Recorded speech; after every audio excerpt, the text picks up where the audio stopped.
Thank you, Will.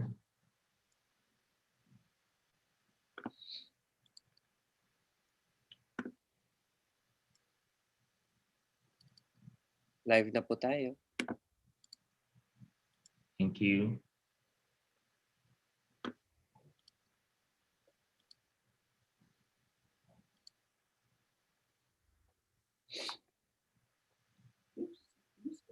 Still, diba? Fantastic.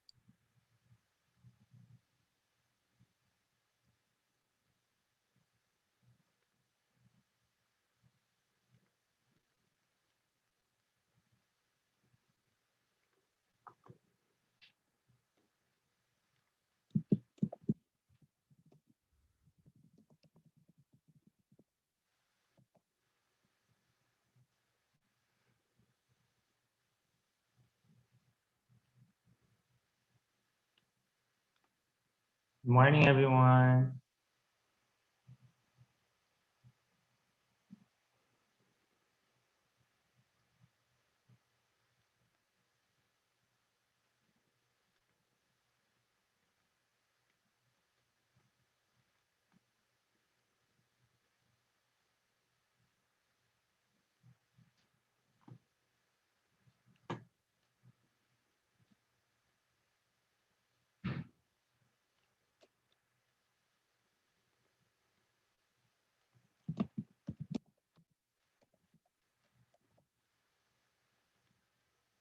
Ready?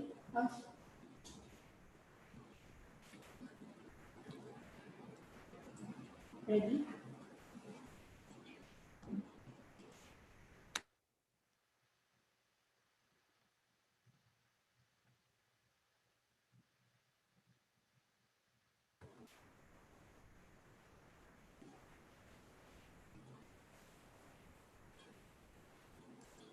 Here are some house rules. Please be mindful of your language always. Refrain from using profanity and homophobic, transphobic, and xenophobic remarks. We do not condone such behavior. Be respectful to the other participants. Please wait for the current participant to finish his or her question before stating yours. It is advisable to use the raise hand feature of the learning platform if available, and wait until the host or moderator acknowledges it. Please log in on time for the scheduled sessions. If you can, please try to log in early and check if there is a problem with your connection, which might negatively impact your virtual conference experience. We will start promptly out of respect for everyone's time. Please choose an environment with as minimal distractions as possible. Keep your phone on silent mode for the duration of the session. Mute your microphone when you are not speaking to minimize outside noise. Participants may use the Zoom background available in the Google Drive folder. The contributed sessions will accommodate participants on a first-come, first-served basis policy. Please identify the session you prefer to attend and check the corresponding Zoom link available in the souvenir program.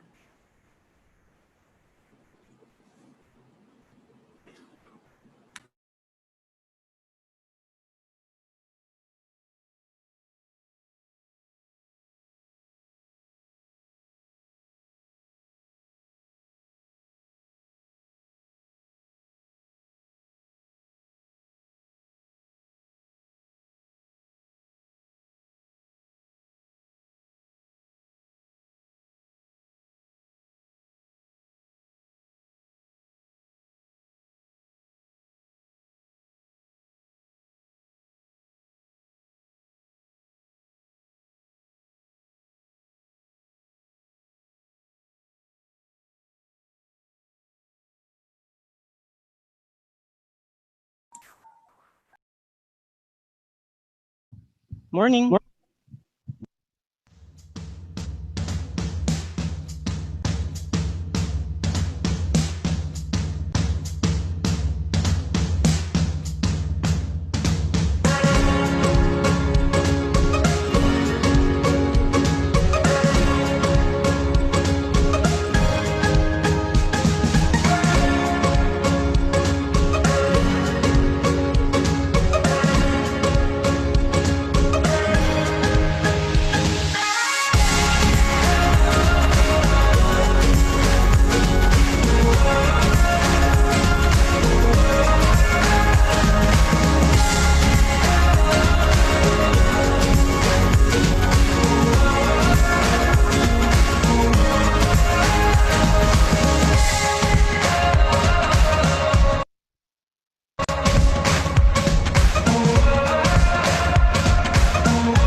morning, everyone. This is your Auntie Julie. Yeah, oo. Ako to.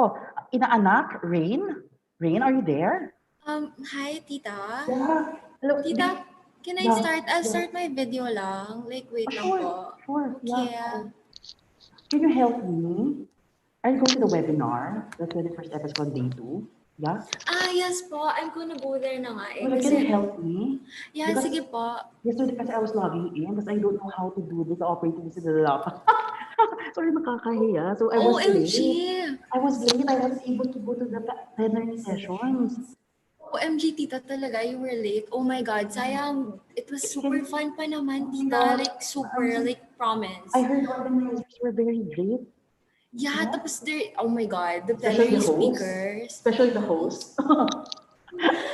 Yeah, pero para talaga, tita, like the plenary speakers, they Okay. were really, really interesting. Tapos sobrang informative. Like they gave us a background pa, like what STAT is, what are the Who are the applications plenary of STAT, speakers? parang ganyan. Oh my God, sobrang inspiring po talaga. Like how they started, like their journey, Yeah. parang ganun po. Oh my Like the God, first I learned speaker that. po, yeah, the first speaker po, it's ano po, si Sir Roberto. Roberto, my son? Oh my God, my son, Robert? Oh my gosh, tita, no! Oh my God, Like it's Roberto wonderful. Mariano po.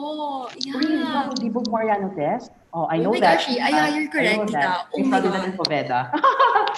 Oh I my remember the gosh. case. Yeah. Oh my gosh, with my mom. Yeah, you Of course, I studied knew that with that. my mom. Yeah, and then Yes. the second speaker po, it was Mm-mm. Dr. Grace. Tapos, Monte oh, Pedra? yes, oh my God, I knew that. that's I her. knew that. Yeah, They I were let her batchmates. talk so much po talaga. Yes. Like, she talked about biostatistics, ganyan. She I'm was really a interested great in that pa naman statistician, po. yes. Yeah, opo, like, OMG talaga. And then third speaker po is Dr. Edsel. And Yeah. Yes po, I heard yeah. about him with other schools. We were talking about him at the time. Don't tell Oh that my to your gosh, mom, tita. huh? Oh my gosh, Yes, tita. yes. Yeah, opo. Yeah, yes po. Okay. Then the next part was the Parallel final sessions session. na po. Yeah, I've been opo. there. So, yung nakakaya Talaga nga. po? Yes, So, nakakaya. what's your favorite po? What's your favorite Yes, session? I attended session 1B. There was, yes, Okay. 2 great papers there. So at first, I don't Really? know what the topic is all about. Like, Uh-huh. oh my God, what am I doing here? But I Pero you asked enjoyed naman po. questions. Yeah, I you enjoyed did because po. Oh I my God, asked you're so bibo questions. talaga, tita. I Oh my asked gosh, you're so questions to the bibo. I asked questions to the presenter, then they Mhm. gave me some clear answers. Then okay, I Mhm. learned a lot. Uh-huh. So And then? nagpapabigo nga ako, then I go to session 1B also. Mhm. With Oh my adding gosh. data. Yes. Uh-huh. Oh How my gosh, about you're so you? bibo po. I went to 1A po kasi they talked Alright. about medical and health data. Tapos super, Mhm. super relevant po talaga. Like, I know, right? It's my interest po talaga, tita. Statistics is sexy. Like me. Oh my gosh. I Or agree, you. tita. You are the Of sexiest po course. talaga. Who Oh my are God. the- I hope to mana to you. Oh my God, tita. You're a man of Sure. not your mom. Just don't tell. Don't tell my amiga. Oh my I'm just gosh, kidding. tita. Who are the organizers, Rain? I would like to thank the organizers. Oh my gosh. Like, so you have the organizers. Who's The the first host? one, Okay. the UP Diliman School of Statistics, Thank and you, then UP Diliman. UPLB Instat, and then there's also PSRTI. Oh, So thank you they're very really, really much. great. Thank you Yeah, very much. And opo. good job. Sige, help me, ha? Yeah, sige po. Sorry. Let's go na Don't to the leave me webinar. behind. It's Don't leave gonna me start behind. na eh. The program's gonna start All na. right. Yes I'll join po. na. I'll join. Yes Thanks, po. Rain. Yeah, Thanks, mga anak. I'll see you po. I'll give you Bye po. 1,000. Sige, tita. Bye!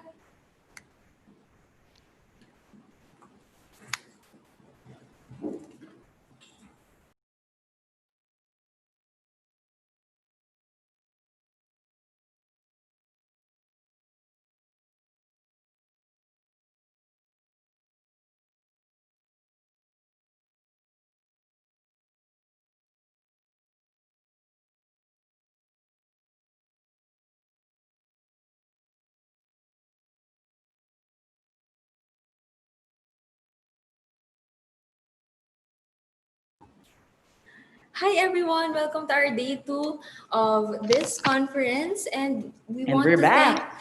we want to thank our guests on Julie and Rain. On Julie, ha? Ang galing niya. Yeah, And totoo. Rain. Mm. Mm-mm. Good morning, everyone. We're back. All right, so just to give you a recap of the activities for today.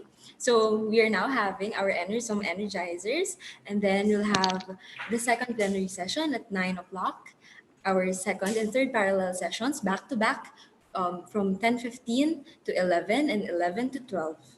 Then we have our lunch break. So again, as you've said yesterday, we'll have something special prepared for you for the lunch break. Mhm. So you may opt to stay in the webinar so that you can enjoy that podcast that we have We can prepared have for a working lunch break. Right. Then after that, we'll have some plenary session 3. We'll have 3 speakers again in this session. Then a coffee break.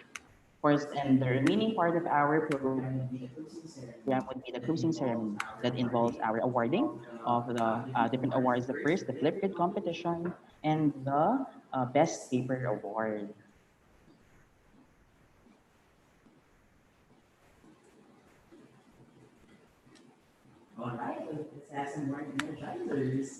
Right. Alright, well, let's have some morning energizers. Baka inaabangan lagi sa ating events. Totoo yan, totoo yan. Mm-mm. So while waiting, we can have one round of raffle. Good luck, everyone. Good luck. Yes.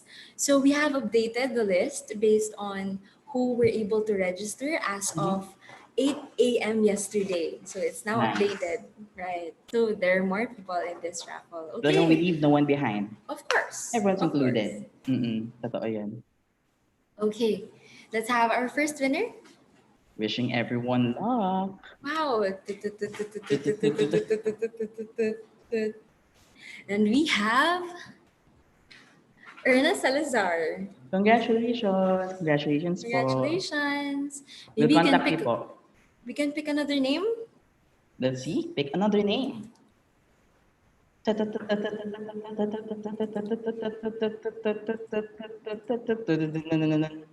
Wow, we have Earl John Contreras. Congratulations. Congratulations.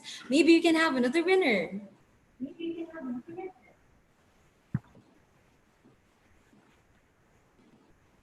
Another winner. Wow. We have Mr. Adrian Glova. Sunod-sunod lang talaga tayo na we start the morning with... Yeah, of course. Okay, we'll take note of your names and we'll contact you on how to claim your prize. Congratulations again. Abangan Wow. natin ang raffle sessions later. We have 115 participants in the webinar now. Oh, that's nice. That's nice. Maybe we can tickle their brains now. Yeah. Ready for a Menti Yun na nga. session? Nag-review yata yung mga ito after day 1. Yes, feeling ko rin. Tama. Totoo. Feeling ko nag-review to. Parang, ay, hindi ako napunta sa top 5 kahapon. Na-excite sila sa trivia game. So, True. maybe pwede tayong, let's have one round of trivia game. Ito natin ang inaabangan. Okay. Okay, so just use the code, go to menti.com and use the code 10252225. Remember, place your first name and your last name and your affiliation. So what school or what university or what Yes. company you're in. Ang dami ng participants. Oh, meron tayong soccer ball, alien, paperclip. Ang saya ng mga Good luck. icons, no? Ang saya. True. Kinikita mo. Ayun, nasa chat din natin yung link Yes. and the code. Good luck. Sana nakinig kayo kahapon. Baka related din ang tanong. Actually. Baka lang naman. Hindi tayo sure. Good luck.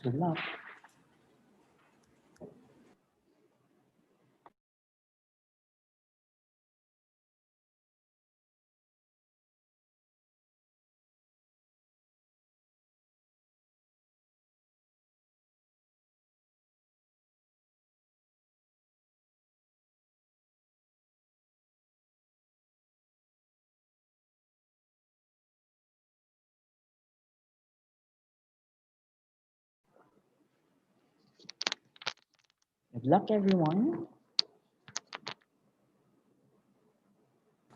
Let's tease our brains. Ayan, marami ng mga joiners. More so than let's start. 75 na yata. Yeah. Yeah. Sige, start tayo. Good luck. Okay, our first question of the day. Translate the following number in Hindu-Arabic numerals MCMXCVIII. What are the options, Zar? We have 1,118. We have 1,908, 1,918, 1,998, 2,238, and does not exist. Mm-hmm. Good luck, everyone. Time's up. Time's up. Gulatan na lang pala yun, Zar. And the correct answer is 1998. Let's find out who got the correct answer and who are top 28. 5 scorers. MC, ano ba? May mga conversion. Oh, we have, wow, a lot of people. Mm-hmm. Okay, so we have... Nakaka-excite yung leaderboard. Pag nagbabago-bago siya, Oo, Zar. diba? Oo, Nakakatakot. tama. Tama. Okay, we have Mr. Marian Oliva from UPSS. If I'm not mistaken, he was also one of the top 5 yesterday. Wow. Totoo. Top 3 yata. Parang Grabe, ha? ganun. Yeah, oo nga. Sige. Ginawang business ng FSCon. Sige. Let's have another round. Good luck. Okay, let's use a different code. So we have taken note of the names of the top 5. Oh. Ano, may 1998 yung answers are? Tama ba? Yes, it's Ano, random? 1,998. Random lang ba yun? Or... Pero, actually, a trivia. So, may meron fun tayong fact ka nugget. dyan, ha? Okay. Yes, yung 1998 is actually the first year na kinonduct itong conference. So, kung nakikinig kayo ng maigi sa inspirational message ni Enes Dennis, ay binanggit niya na 1998 niya na-conceive yung idea. Parang FCon lang yata that time, right? Ah, oo. FCon, Faculty Conference. Totoo. We were reminded of that humble beginning yesterday nga, no? Okay, ano kaya next question? Again, let's go to menti.com and enter a different code now. Let's wait for the screen there. Okay, enter the code 2367330. Again, reminder, you should put your first name and your last name and your affiliation. Yes. Otherwise, we might not be able to contact you. Correct. So the code is 2367330. Ayan, dumadami na. Dumadami na. Ang dami join. biglang sabon siya, oh. Na-excite sila. Baka may stat involved na naman ito, ha? May pag-convert na naman. Gulatan talaga siya. Umaga, Zor. Pinapag-math natin, pinapag-convert natin. Mga participants. Yan yung equivalent namin of saying good morning to everyone. Wow, good morning. Good morning talaga. True. Okay. Ayan, marami na tayong joiners. Silipin na natin kung ano ang question. Ang question ay, let's see. The Monty Hall problem is a classic example of illustrating conditional probabilities. The name is based after game show host Monty Hall. What is the name of this TV program? Okay. Game ka na ba? The puzzle dilemma, pick your fortune, let's make a deal, switch, or open that door. And time's up. Oh, we have, and the correct answer is, let's make a deal. Ito yung classic example ng conditional probabilities, right? Yes, oo. Na parang yung question is, do you switch or not, given the option to switch or not, na nabuksan na yung isang door. And I think it best illustrates the concept of conditional probabilities. Yes. Nice. Okay. Okay, so our top 1 winner is Jerome Jacinto from CLSU. Wow, congratulations. Ayan. Okay, we have taken note of the top 5 scorers. Okay. Let's wait again for the next energizers. Yeah, magkakaroon pa tayo ng mga more energizers Mamaya. throughout the day. Oo. True. But for now,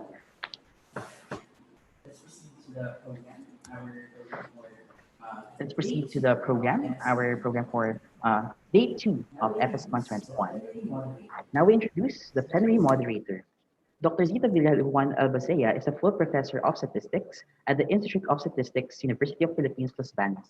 She obtained her BS cum laude and MS Statistics from UPLB Institute of Statistics in 1982 and 1987, respectively.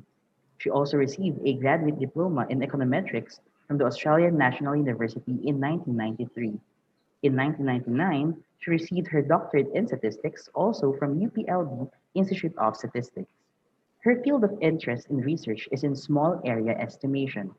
As faculty of the university, she had conducted several studies in the application of small area estimation in generating official statistics.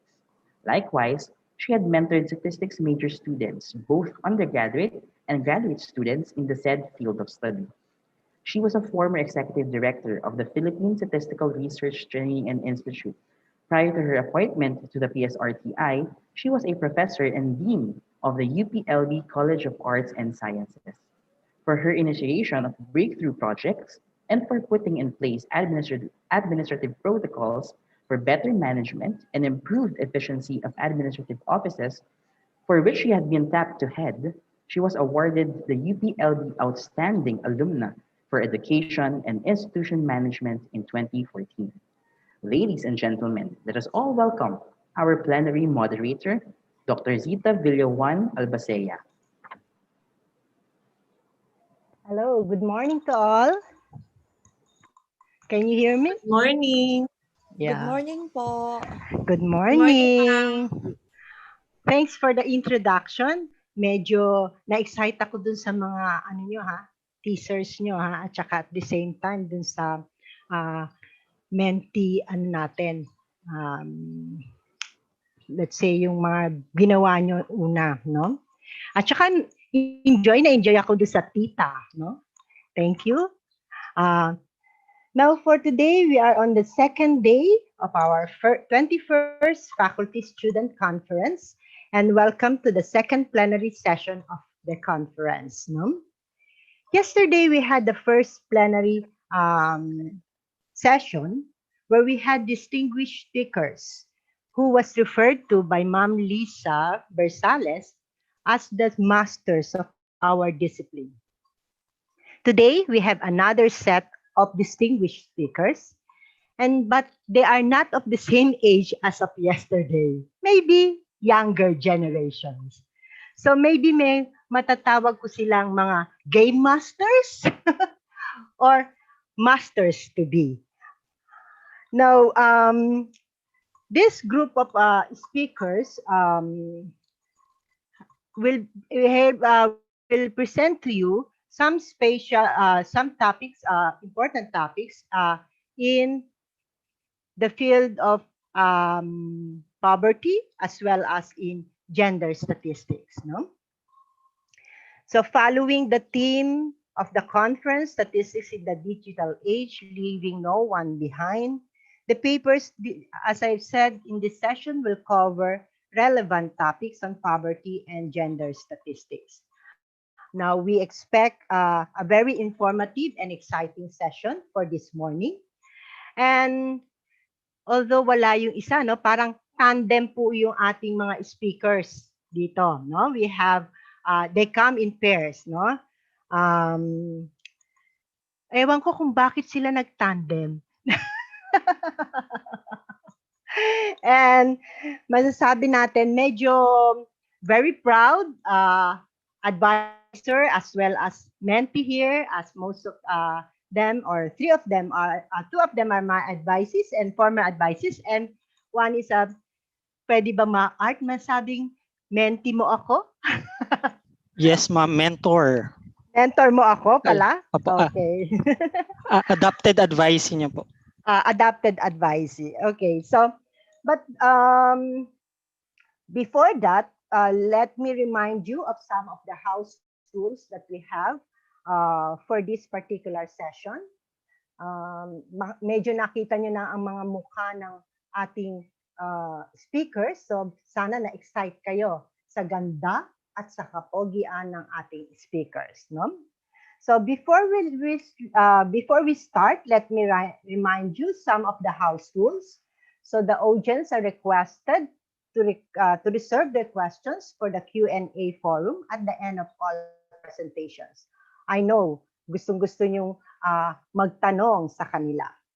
Please refrain from interrupting the plenary speakers while the presentations are ongoing. The audience are strongly advised to only unmute themselves when asking questions during the Q&A forum if they are recognized, once they are recognized. The audience are enjoined to use the raise hand feature of the Zoom to facilitate the Q&A forum in an orderly manner. We know, I know na alam nyo na kung paano gamitin yung raise your hand, no? Option. The audience may also use the chat feature of Zoom to relay their questions. We will try to search or maybe categorize the questions, and I have Miss Majoy will be helping me with this one. The audience may send their questions to everyone or privately to the moderator. When asking questions live or relaying it via the chat box, the audience are requested to use the following format. It's shown in the slide so that we will know who are asking and from what institution you are in. No? Now, so with those guidelines, and as I've mentioned, we can, the speakers come in tandem. So we can have the next slide, please. No, as you can see, you have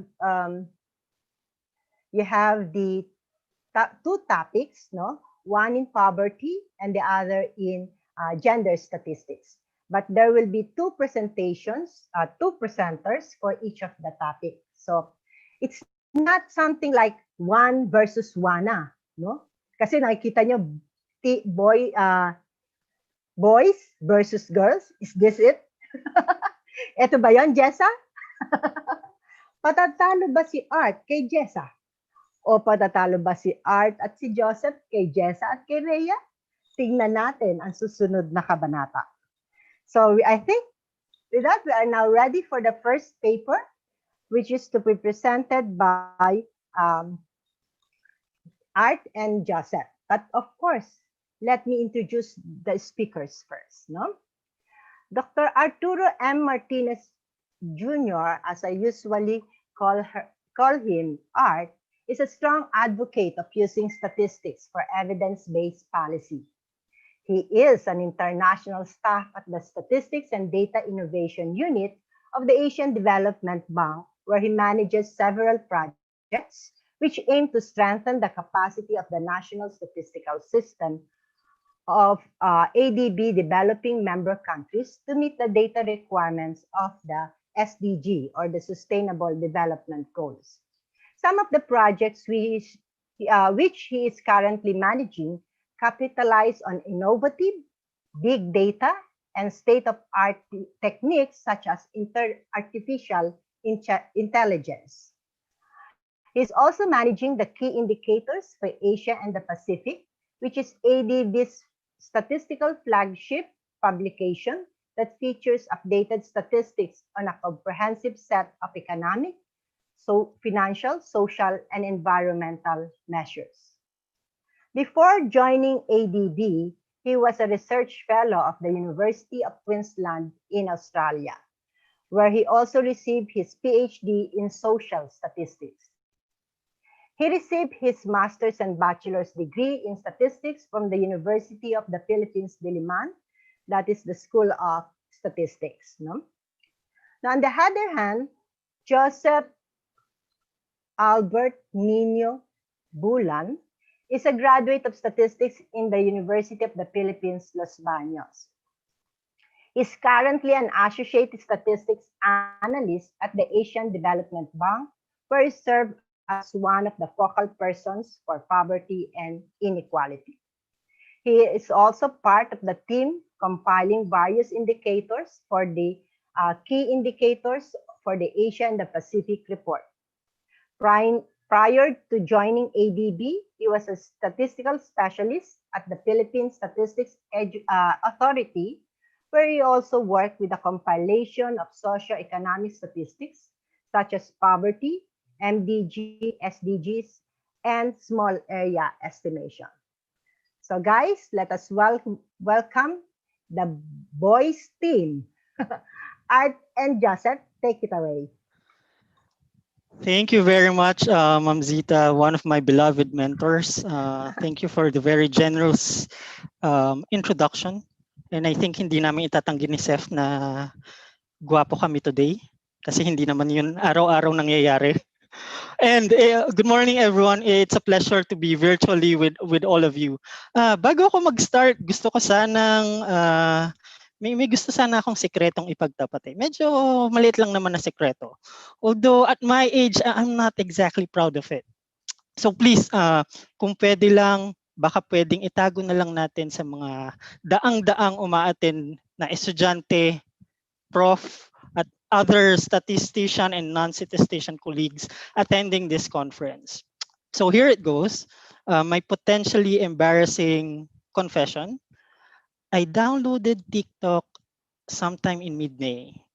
It was about 2 months since the enhanced community quarantine was first imposed. At that time, I just came back from business trip in New York, and suddenly I can't be with my family because I need to serve the mandatory quarantine. At gaya nga ng sabi ni Kim Chu, kung natatandaan nyo, bawal lumabas or bawal lumabas. So being a law-abiding citizen myself, nagstay lang ako sa apartment. So TikTok was in a way a diversion from the work routine I had developed while following the ECQ guidelines. And in addition to the fact that I can showcase my Mala Street Boys dance moves through TikTok, so for those younger ones out there, Street Boys is basically the local version of BTS during my generation. Another thing that I find interesting about TikTok is its artificial intelligence or AI algorithm. If my understanding is correct, one of the main differences of TikTok from other social media platforms applying recommendation algorithms is that the TikTok app decides what the user will watch instead of presenting a list of recommendations, which what the other social media platforms are doing.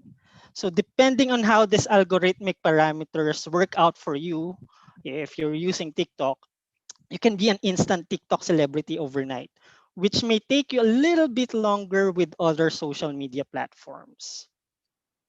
But on a more serious note, big data, artificial intelligence, innovative data analytics, all of these are increasingly playing a more central role, not only in the field of entertainment, but in other aspects of our lives.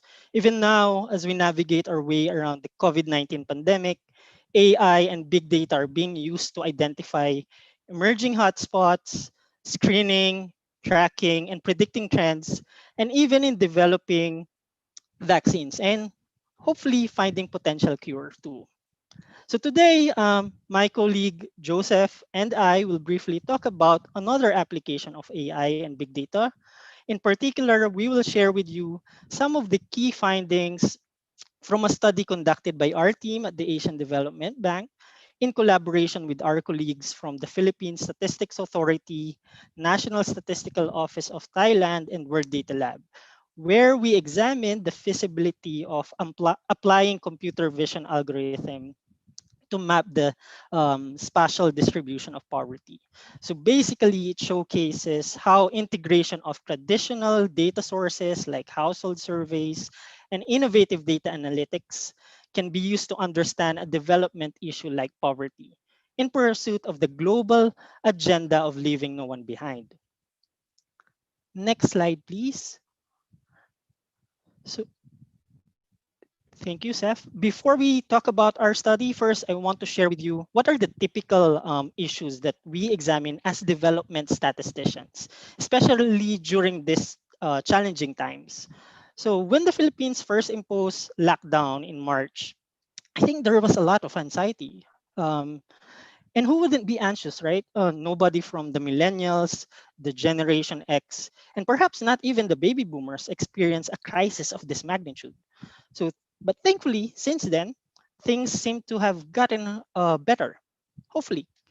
However, I would not be surprised if some of you would say, especially those who are about to graduate, that he or she is still experiencing anxiety about many things, especially what will happen after graduation. Uh, will it be difficult, onerous to get a good job with the type of labor market that we have now?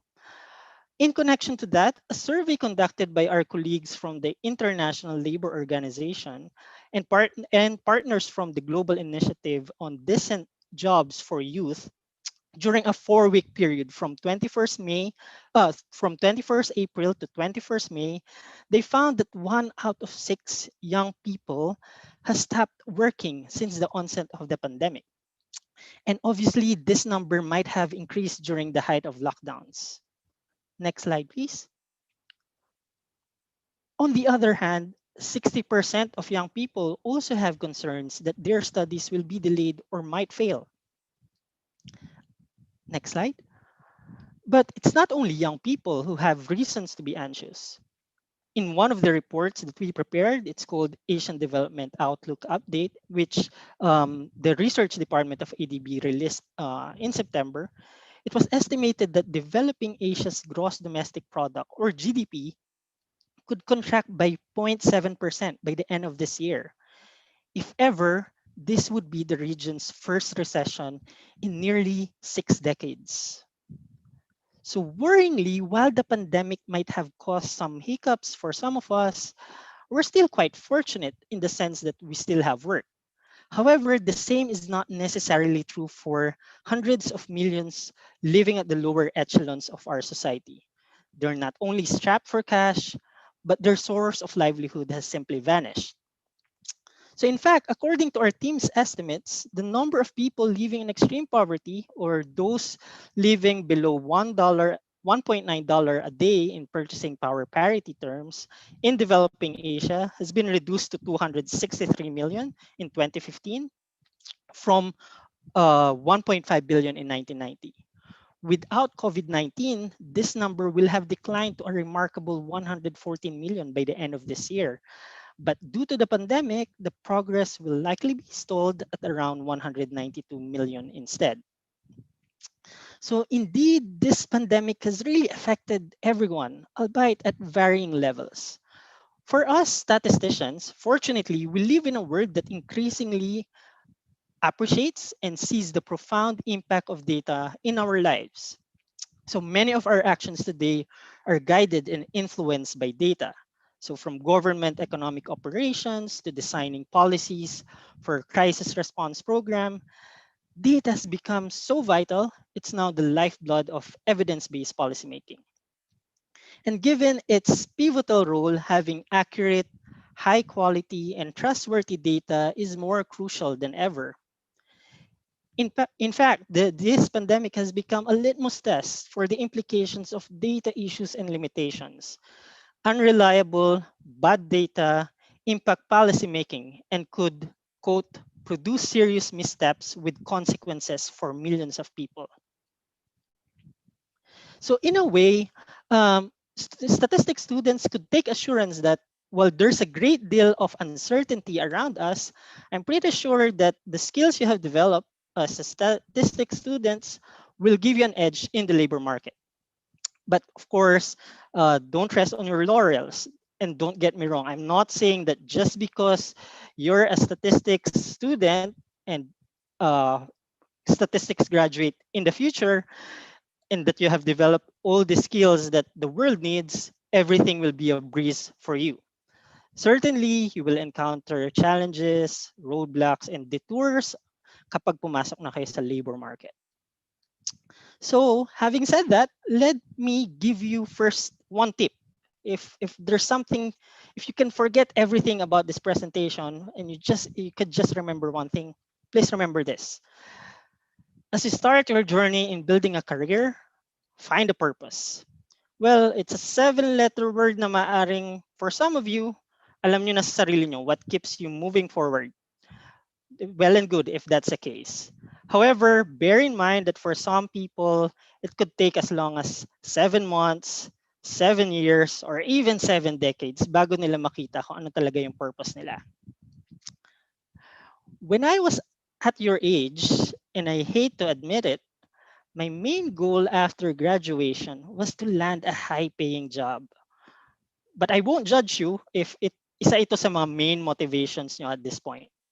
Anyhow, lahat naman sa atin, no, we have different realities. Some of us had to struggle and overcome a lot of economic hardship just to be where we are. And by graduating, it's our opportunity to give back to our family, friends, mentors, and everyone else who helped us and inspired us along the way. So, yes, financial freedom and financial comfort are valid motivations. Fortunately for us, according to a JobStrip salary report released a few years ago, a statistician holding a junior executive position earns significantly higher than those in other types of occupations, at least in the country. But I think it's the same elsewhere. But hopefully, these things, money, success, and fame, are not the only one driving you. Most likely, you can do much better in a career if the purpose you are pursuing is not just about you. Finding a purpose is finding a way to make an impact on other people. Finding a purpose requires willingness to endure challenges. Finding a purpose is creating opportunities to inspire other people. And hopefully, by doing this, you will find what makes you happy, what keeps you motivated as you build a purpose driven career. And as statisticians, I think we heard this from the plenary speakers yesterday, there are multitudes of opportunities and pathways. Many of our colleagues find their purpose by working for banks, insurance, and other financial institutions. Some work in the tech sector, while others go to research and academia. So as for me and my colleague, we used to work for government and then eventually we shifted to international development. As development statisticians, our work is to ensure that there are accurate, timely, and granular data that our economic planners and policymakers can use as they design programs meant to foster inclusive and sustainable growth. In particular, we measure population and demographic distribution that will inform the government how many schools, how many hospitals, how many jobs a country needs. We track the movements of prices of commodities and services so that governments can make the necessary actions if these prices become too low or too high. We also compile national accounts to assess how our economy is performing and whether it's creating decent jobs.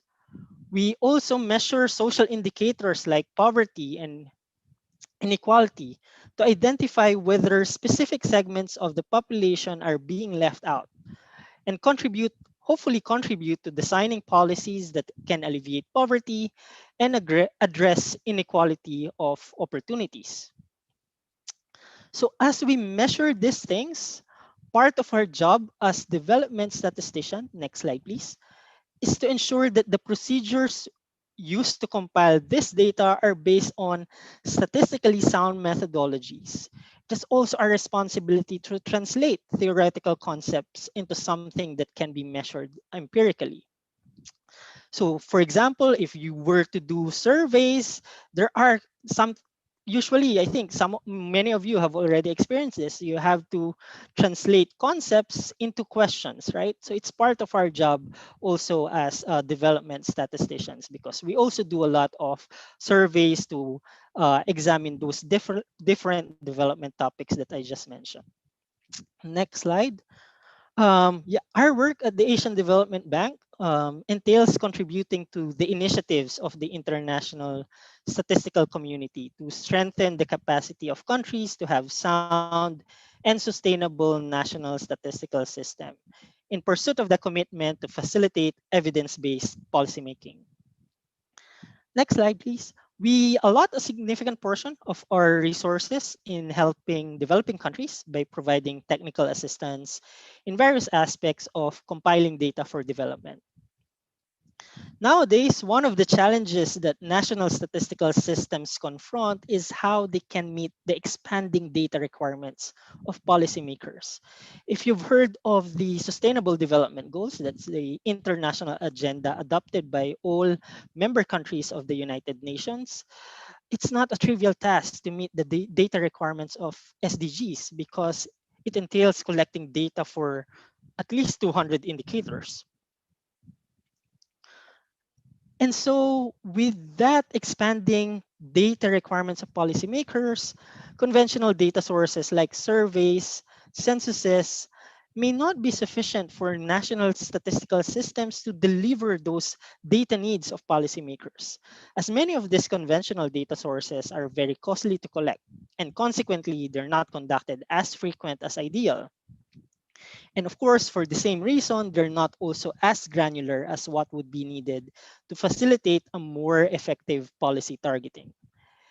And that is why there's a need for what we call a data revolution, which entails examining how innovative data sources, such as those coming from satellite imagery, remote sensing, more generally, mobile phone records, social media, among others, and state of the art technology, such as artificial intelligence, can complement conventional data sources so that we can provide accurate, granular, and timely data in a more, hopefully, more cost effective approach.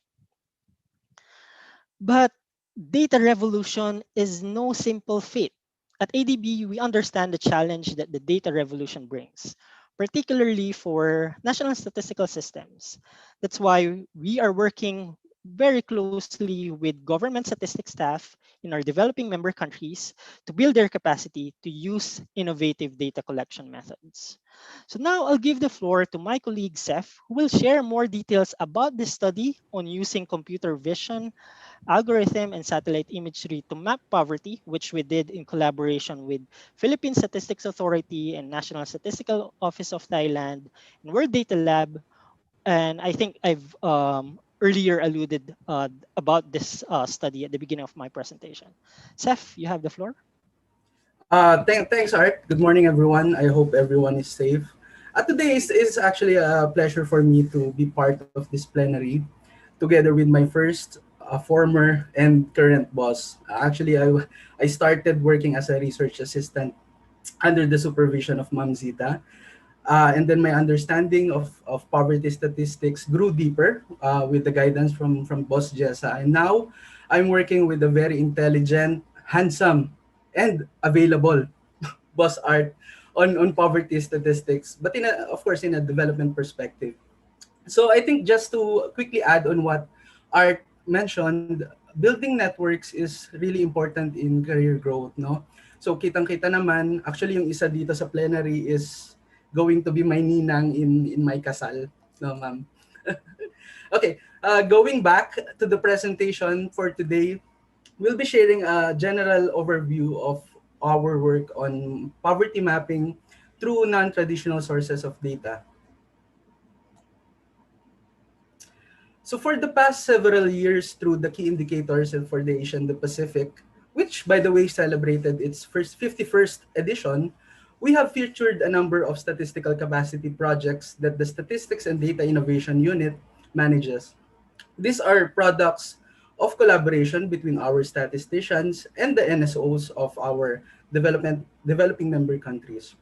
And we strongly believe, especially nowadays, where data are at the core of decision making, that working together with NSOs who are at the forefront of producing statistics and ensuring that they have the capacity to meet the demands of the policymakers. So for everyone's information, the key indicators is actually the statistical flagship publication of the bank, which contains data compiled through NSOs and other partners on key statistics such as the population, GDP, and some banking statistics, and many more. It also has sections on regional tables and SDG indicators. So actually on your right is just the cover of the KI supplement on mapping poverty through data integration and artificial intelligence. So, okay, what's the rationale behind this study? So in one of our ongoing projects, our objective is to expose mainly to expose the NSOs on how satellite imagery and artificial intelligence can be used to enhance the granularity of poverty statistics. So, kailangan ba natin or do we need really to have granular statistics on poverty? So actually, it's important as they empower public policymakers and enable them to deliver improved programs and services, not only for the poor, but also for the vulnerable sectors in the society. So for instance, the initial results of this study were also used by ABB's Southeast Regional Department to identify areas to benefit from the ABB's Bayan Bayanihan food program. So the Bayan Bayanihan food program is actually a collaboration with the government of the Philippines and other private organizations for the families affected by the onset of this pandemic. No, actually, it's around $5 million grant by the ABB, with of course with support from other partners. Whereas the beneficiaries received essential food supplies that were distributed to at least 162,000 families in 44 barangays here in NCR.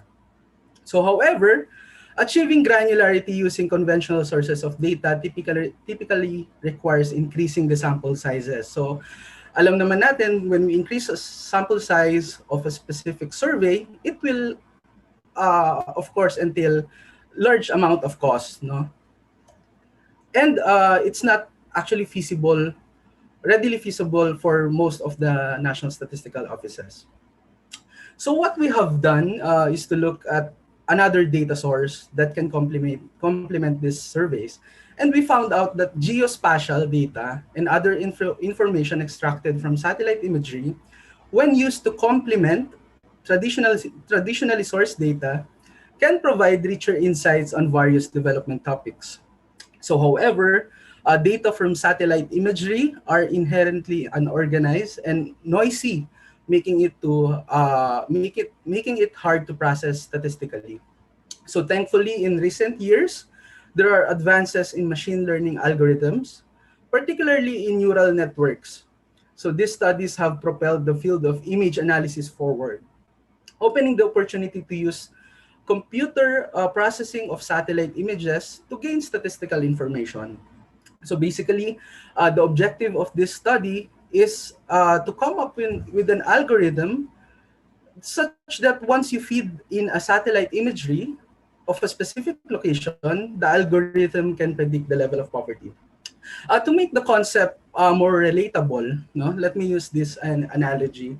So when we usually upload the photo at Friendster, Facebook, usually at the first instance, we need to manually tag who are the people in that photo, right?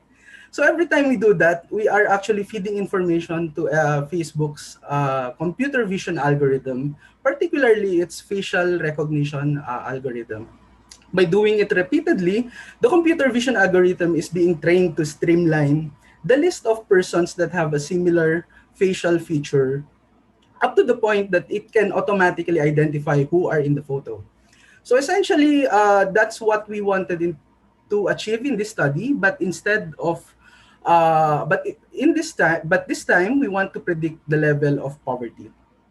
Training of such type of algorithm requires large volumes of poverty labeled images, which unfortunately we don't have because poverty from conventional data sources like surveys are neither granular or high volume enough. In the case of the Philippines, if we are to use images at the city or municipal level where we have the lowest disaggregation for official statistics, we only have around 1,600 plus labeled images, which is not sufficient.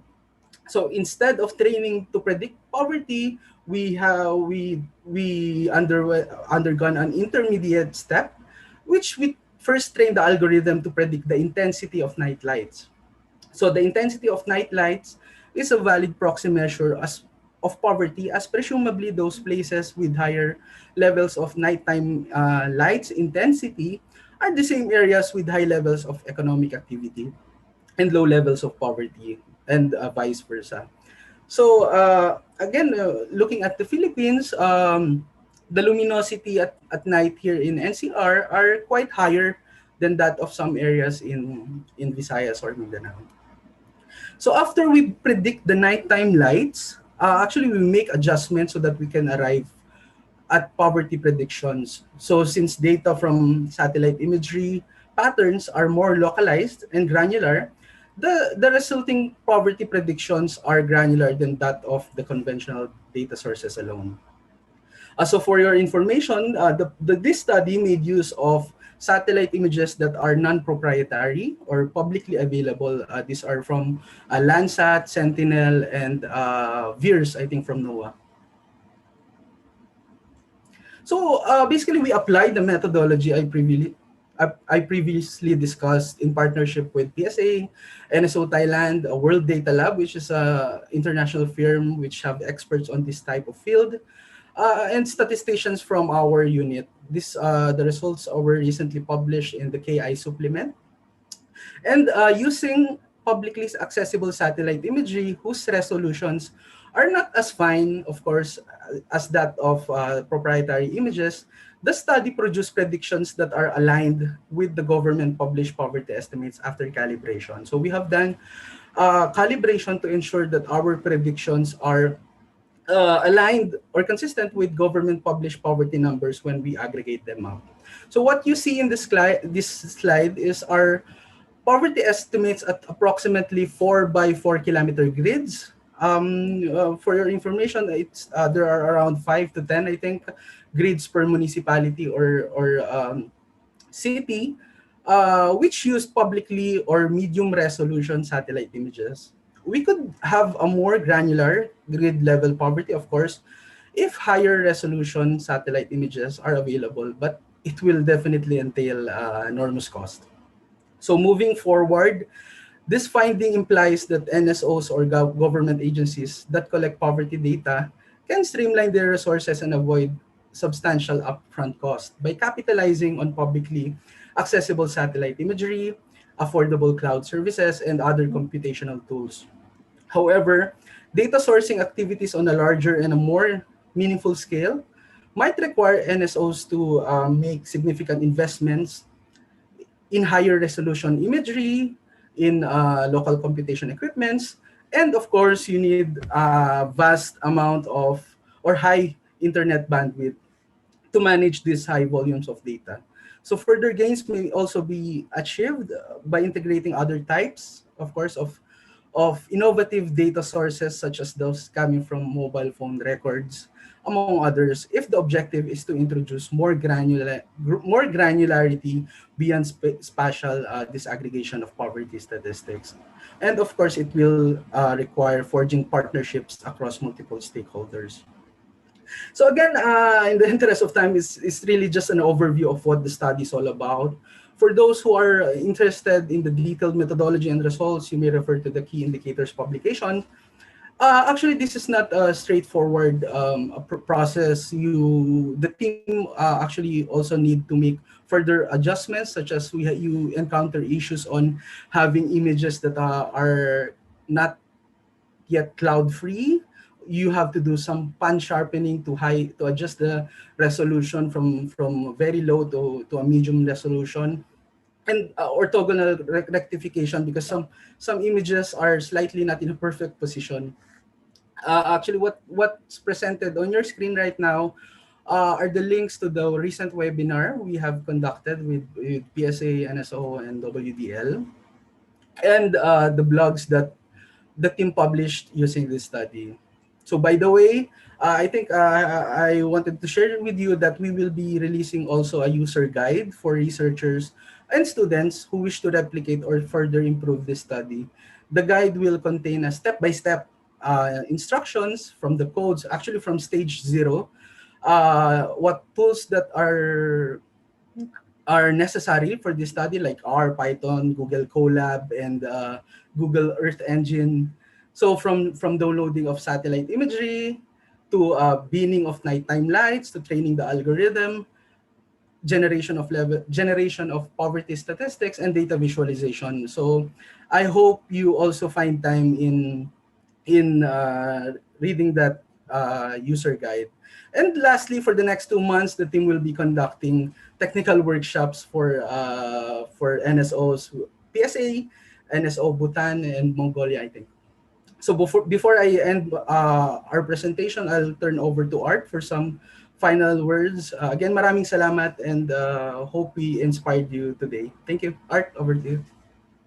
Thank you very much, Seth, for giving us an overview of this artificial intelligence-based estimate. And hopefully that sort of excites or inspires our colleagues watching this or attending this conference to consider pursuing, especially the students, to consider pursuing a purpose-driven career in the field of development statistics. Kaso dun sa presentation mo, medyo nilaglag mo na yung edad natin. I mentioned Street Boys and you mentioned Friendster. So I'm not sure kung yung karamihan sa mga estudyante natin baka hindi na naabutan ang Friendster. But anyhow, before we wrap up this presentation, let me quickly advertise, next slide please, Seth, quickly advertise a data storytelling and visualization challenge, which our team launched almost 2 weeks ago in celebration of the World Statistics Day. It's open to kuyas and ates who are at least 21 years old and over, who are nationals of select developing member countries of ADB, including the Philippines. And basically, the challenge is to use the data from our key indicators publication and write a very short blog or create a visual about any development topic. The first prize winner, that's is I think hopefully will entice you. It will get $1,000. So for those of you who know ates or kuyas who might be interested to participate, additional details are provided in this link. So I'm not sure if we still, I think we've eaten the time of the next presenter, so probably we could skip the video. But anyhow, thank you very much again for listening, and we're happy to answer any questions you might have later on when the floor is open for Q&A. Thank you. Ma'am Zita? Yeah. Thanks, Art. Looking forward for your TikTok presentation later. And with your definition of purpose, I think I have already attained my purpose and ready to retire. And now, Joseph, I'm looking forward for that guideline you are saying. No? Now, we go on to the next before tayo ma-excite masyado at magtanong ng maraming questions kay Art at kay Joseph. Let us now go to the second set of speakers. And we have now here Miss Jessa and Miss Rhea with us from the UN Women. So let me first introduce Miss Jessa.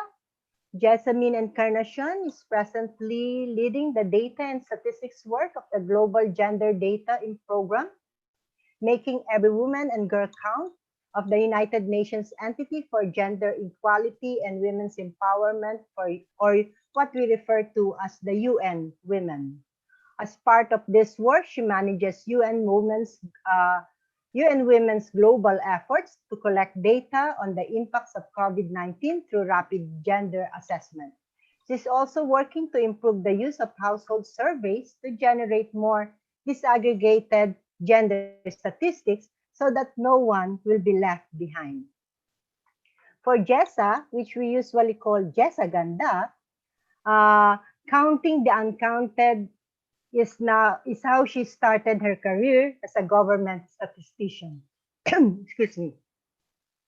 In the span of 15 plus years with the former Philippine National Statistical Coordination Board, Jessa rose from the ranks from an understudy in the gender statistics sector in 1997 to the director of the Social Statistics Office in 2013, and capped her national portfolio as interim assistant national statistician of the present Philippine Statistics Authority during its formative period in 2014 to 15. Jessa brought her strong grounding in national statistical coordination and technical methods to regional statistical development initiatives as regional advisor on statistics of the United Nations Regional Commission for Asia and Pacific, or ESCAP, or providing advice on the development of a regional strategy for population social statistics, as well as the development and implementation of statistical capacity development program in Timor-Leste, among others. I remember that, Timor-Leste. And as lecturer on disparity analysis and data use and communication at the UN Statistical Institute for Asia and the Pacific, the CIAP, in Japan. She holds a bachelor's degree in statistics from the University of the Philippines, Las Bañas, and a master's degree in economics from Hitotsubashi University in Tokyo, Japan. Okay, with her is Rhea Jean Tabaco. Rhea provides statistical assistance to Women Count global projects. No? I think she's just newly hired in UN Women, no? So this is your, parang baptismal. Prior to joining the UN Women, she was working at Asian Development Bank, but as you can see that she are not new to this development work in projects that support national statistics offices in conducting household surveys. She recently served as a resident advisor for the implementation of Household Income and Expenditure Survey, or HICE, 2019-2020 in the Republic of Marshall Islands. Rhea holds a master's degree in population studies and a bachelor's degree in political science from the University of the Philippines, Diliman. So, mga wana, patatalo ba tayo kay Kinawan? So let's go for it. Take it away, Jessa and Rhea.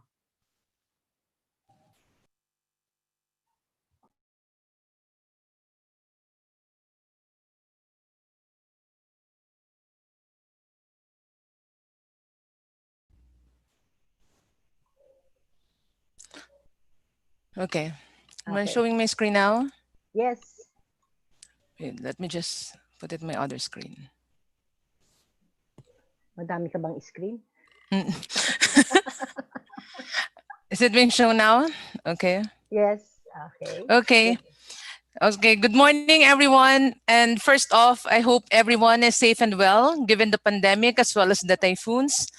Thus, your choosing to participate in this session, despite these conditions, is very much appreciated. And I would like to thank this year's conference organizers, the UP School of Statistics, and most especially to Iris and Majoy for closely coordinating this session with us. And of course, to my advisor, Dr. Sita Albacea, or lovingly, my Mom Sita. And I'm a proud advisor here. So today, I am joined by Rhea Jean Tabaco, who co-prepared this presentation with me. We will be speaking about statistics in the digital age, leaving no one behind, but we all wanna be counted and connected. So our presentation will weave a story covering gender statistics. So Rhea and I are both working at UN Women, so we would be remiss if we do not talk about gender statistics. But we'll make it a point to make you appreciate why it matters to you and it matters to each one of us. And then secondly, once we've established what gender statistics are, we will walk you through some gender-related statistics in the digital age along the lines of the theme of this year's conference. And taking off from that, we'll look at the bigger picture and share some insights on statistics in the digital age. And lastly, something to leave to most of you, the students, our unique perspective on the future of statisticians in this digital age. So why do gender statistics matter? And then why does making every woman and girl count matters? So did you know that there are differences in the prices of products for women and men? Here in New York City, where I am now, the Department of Consumer Affairs compared 800 products with same products with clear female and male packaging. And the department found that on average, products for women cost 7% more than those marketed for men. So of course, I went to a local store here, like our local Mercury Drug, and looked at the prices of shavers for women and men. Both same brands, both 5-blade shavers, both refillable, and women's shavers cost $15, while men's shavers are being sold for $10. That's a whopping 50% more for women. And that, my friends, is the cost of being a female consumer. So, do we have the same story in the Philippines? So Rhea Jean shopped around Lazada, still on shavers. Women's shaver cost 140 pesos. Now, I want you to tell me, let's do a poll. Where can I find the poll? Andito. I'm sorry. Ayan, tuloy na wala. Hello? Hello? I lost my screen. Did I lose my screen?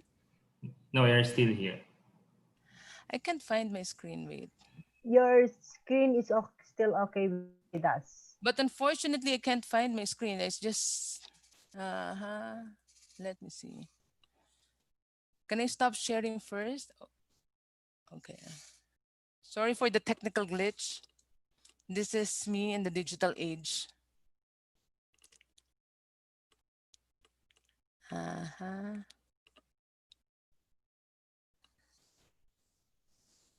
Wait.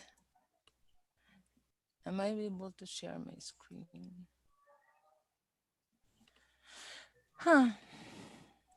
Mamaya na siguro yung poll. Okay. Is it showing? Yes, Is it showing now? Okay. It's showing now. As a slideshow? Yep. Wala pa sa slideshow. Did I lose it? Resume slideshow.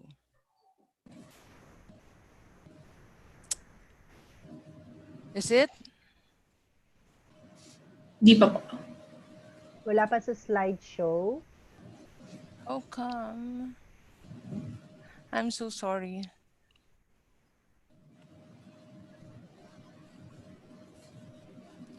I lost my screen.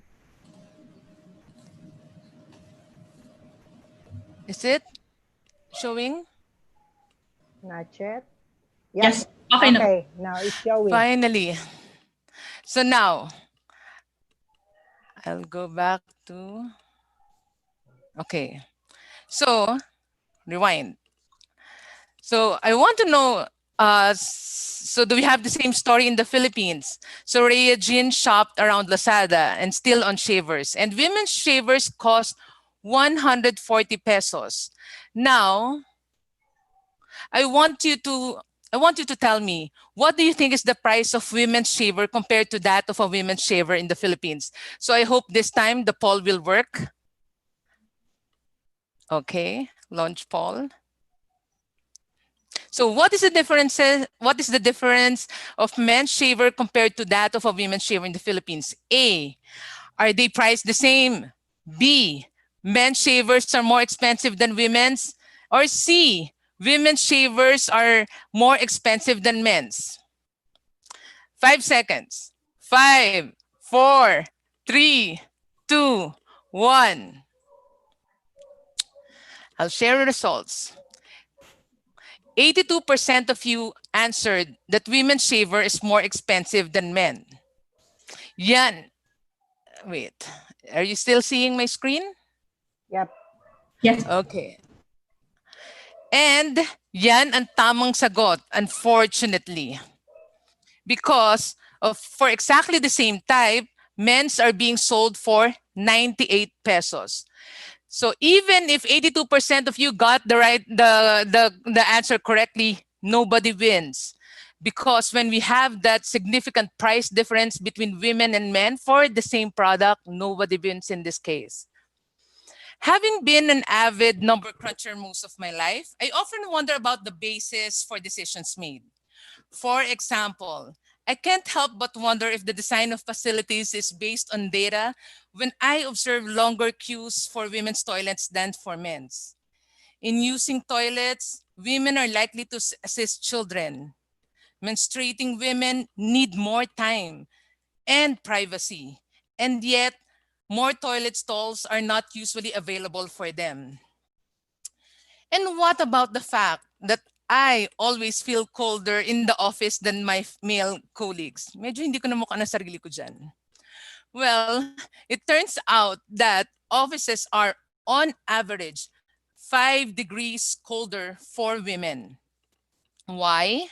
The temperature of the building factors in the metabolic rate, resting rate of an average man, which may overestimate women's rate by as much as 35%.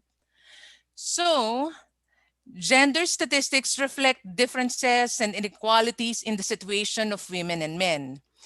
Prices that women and men pay for, toilet queue times for women and men, and metabolic rate for women and men. These are gender statistics.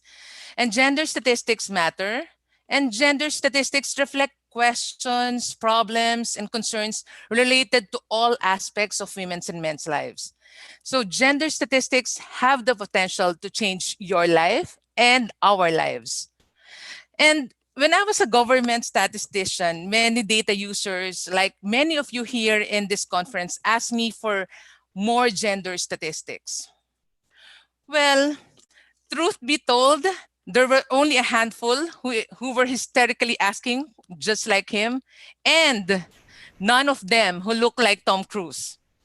So the expectation is, and I would be channeling Oprah Winfrey here, you get the data, you get the data, and you get the data, and everybody gets the data. But truth be told, the reality is sometimes you get the data you need, or you do get the data you need, but something is missing because it was not produced with the gender lens. Hopefully by now, you have a general appreciation of gender statistics. And at this point, I will turn over to Rhea Jean to zoom into some gender-related statistics in the digital age. Rhea Jean, over to you. Okay, thank you, Jessa, and good morning, everyone. I will be presenting about the importance of gender statistics in the digital age. I want to start with something that is very close to our hearts as statisticians, sample surveys, which we usually collect through personal interviewing. Traditional ways of data collection faced mobility restrictions during the COVID-19. So that statistical organizations need to think of new ways to collect data. Together with national partners, UN Women conducted rapid gender assessments where target respondents received text messages with link to the online survey. DOH already conducted their NCD survey, also using SMS and mobile web. And just recently, the Social Weather Station, for the first time, conducted their national mobile phone survey. What's the caveat on this one? If women and girls are not connected, they will not be included in the sample and will be underrepresented in our surveys. Online commerce and digital payments are now a growing phenomenon. There's our Shopee, Lazada, GrabFood, and LalaFood. Sa dami ng delivery natin, sinasabi nga na parang malapit na natin kuning ninong at ninang yung mga delivery kuya natin. There's our now online bayad center. There's our mobile banking. There's our seller of baked sushi and plants for our plantito and plantita. And even our manong fishball who uses digital payments like Paymaya. If women and girls are not connected, we are taking away the chance for them to lessen their unpaid domestic work, which they can use for their personal care or leisure activities. Next slide, please. So, did you know that NDRRMC is actually required by law to send mobile alerts before disasters happen? So I just want you to remember that before sharing memes like this one, they're just required to do it. They just don't care. So NDRRMC has been using text blasts, kidding aside, and mobile alerts to inform us about earthquakes, upcoming landslides, storms, and flooding. So DOH has also used the same methodology to increase awareness about dengue fever. In the NGO, in partnership with government, Grameen Foundation and the Philippine Coconut Authority use text blasts to send advisories to farmers to minimize their losses. Next slide, please. In the rapid assessment that UN Women conducted, 56% of female respondents and 35% of male respondents got COVID-19 information through internet and social media. If a women and men are not connected, we are risking to not send essential information that can improve lives and sometimes even save lives based on NDRRMC text blast. I know I'm not the only one being bugged by our younger siblings, our younger cousins in helping them with their homework. We know that COVID-19 has redefined learning for our students. If women and girls are not connected, they will be left behind in education and learning. Specific to gender statistics, we actually have many online courses right now that are available for our ones and WANAs. We have an e-learning course targeting NSOs and journalists in order to bridge the communication gap between them. The PSRTI, under the leadership of Dr. Josie Almeda, actually chaired a group that developed a gender statistics training curriculum for Asia Pacific. And it will now be integrated in several universities and colleges, such as Hong Kong University and National University of Mongolia. Now, after saying all these examples of how important gender statistics, what does our data show? How connected are our Huanas in this digital world? One of the overarching principles of the SDG is leaving no one behind. SDG indicators, where relevant, should be disaggregated. Unfortunately for us, of the 7 major ICT-related indicators, we do not have official data for the 2 of them, while 3 of them are gender blind, meaning there is no further disaggregation by sex. And for those 2, where we have gender statistics, the latest value is only for 2013. So how will we know how our Huanas are being connected in the digital age right now? Using the available data we have, 86% of women ages 15 to 49 owns a mobile phone based on NDHS 2017. We might say that it is quite high, but again, when we think about it, there were those 14% who are probably not receiving NDRRMC's warning. Zooming in further, there is a large disparity in mobile ownership between women living in urban and rural area. Same for wealth, wherein 98% of the women from the highest quintile owns mobile phone compared to only 61% in the lowest quintile. Now, I have a question for you. Do you think that this is the same case in internet use? Let's do a poll. If we say a while ago that the number of mobile phone users among women is 1.6 times for those richest 20% than their poorest 20%, how many times do you think the richest 20% use the internet more than the poorest 20%? Is it 3.3, 4.4, or 2.2? I'll give you 3 seconds to answer. 3, 2, 1. We'll show the results later. So next slide, please.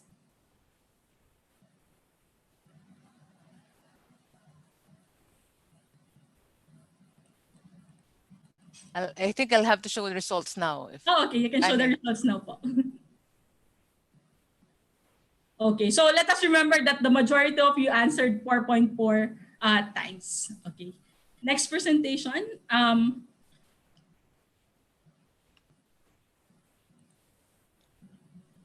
So internet use among women is already low at 68%.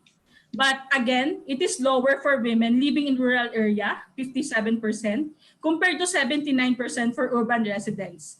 And going back to the poll, by the way, the correct answer is 3.3%.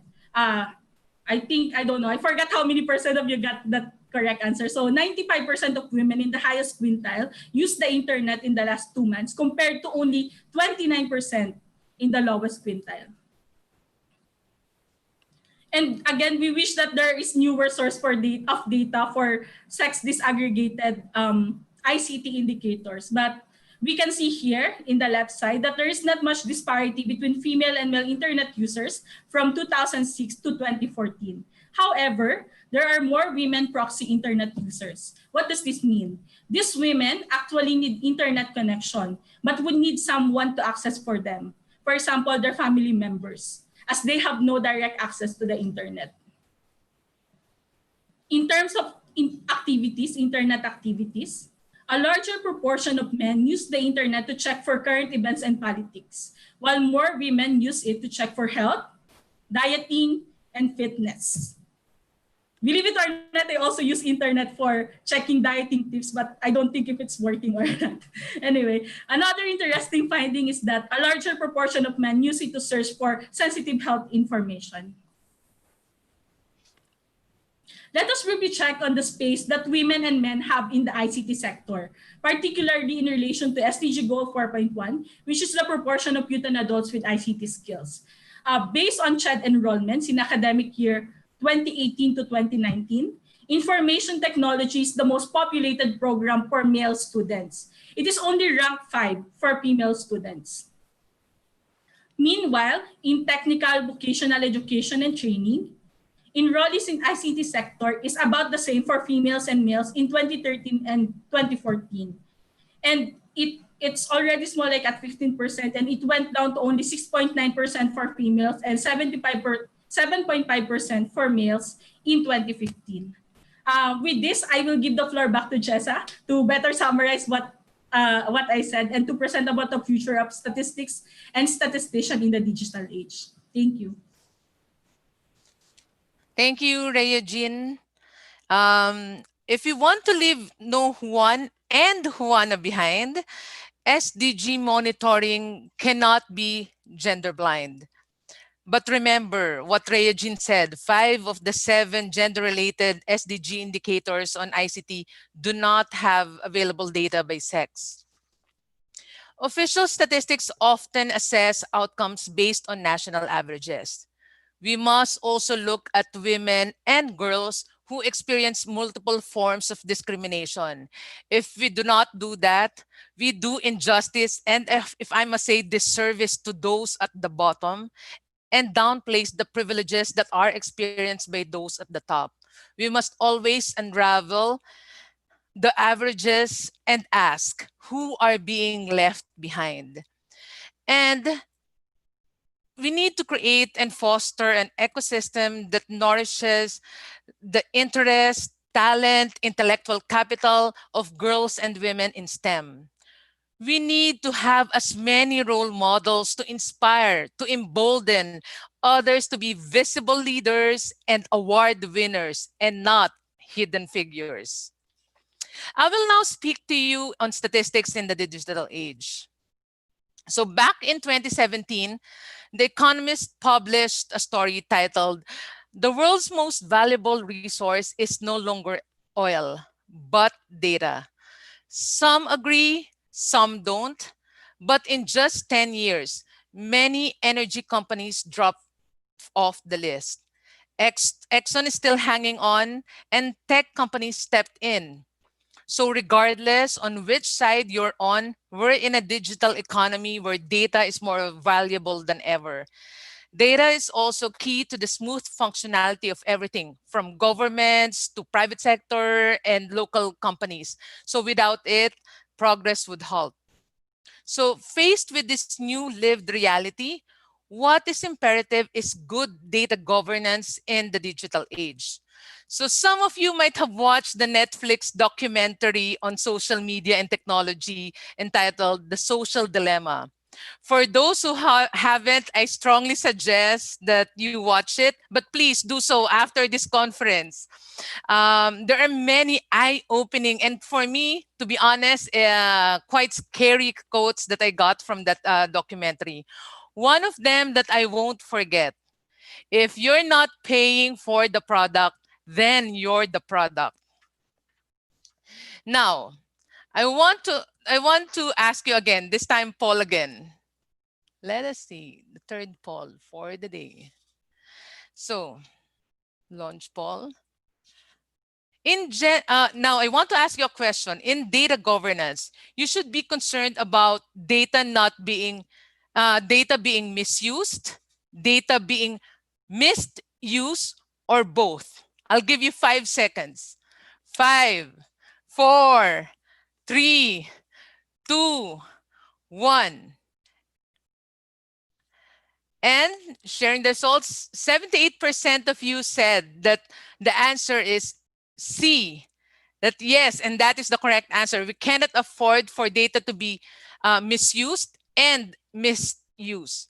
So let me wait. Let me just go back to my slide.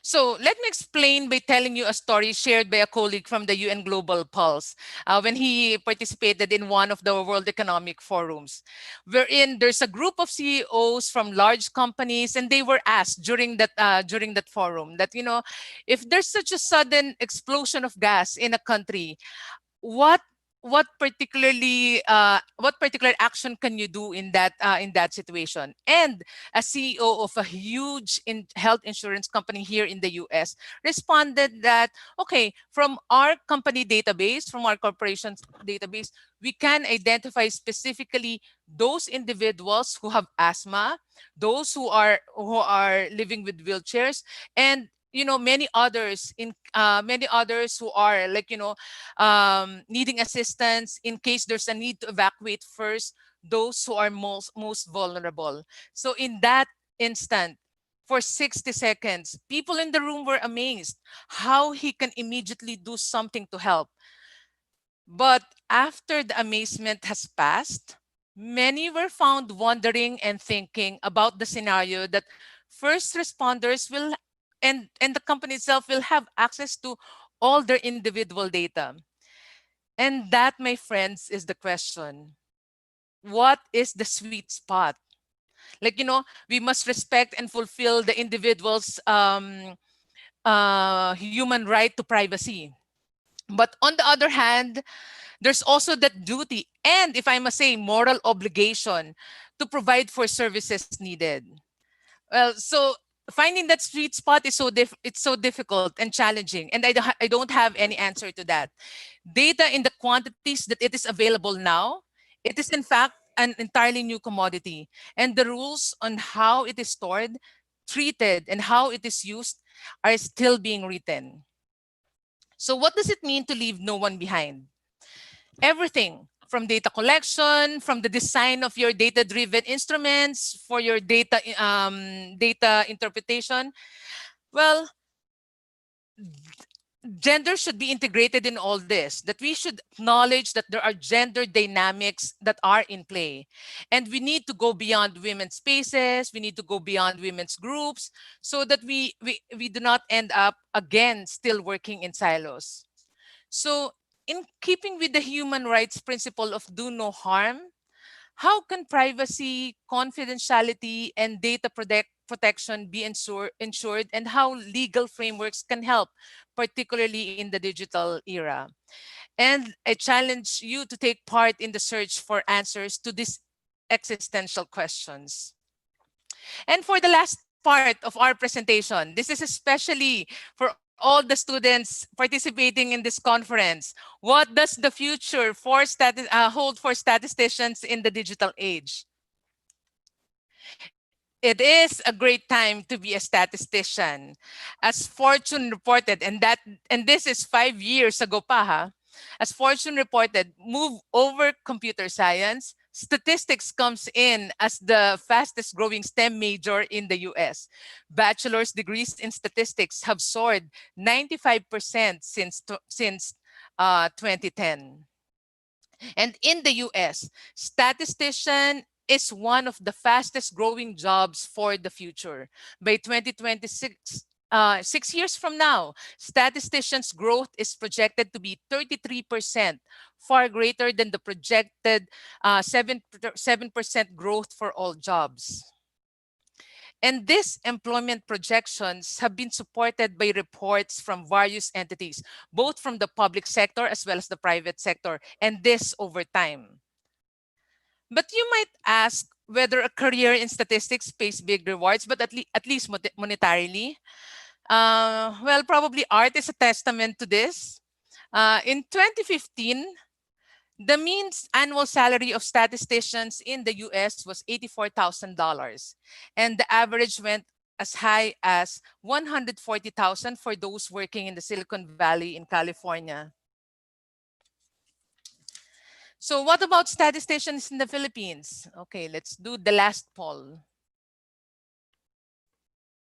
So please, this is your last chance to join the poll.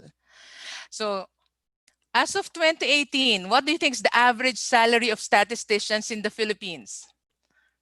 5 seconds. 5, 4, 3, 2, 1. At ang sagot ng taong bayan, letter B, 41,000. And that is the correct answer. Mahigit 40 piso kada buwan ang kikitain. And you will be happy to know that in that same year, statisticians registered as the, wait, let me close this, as the 10th highest paying job in the country at 41,000 pesos.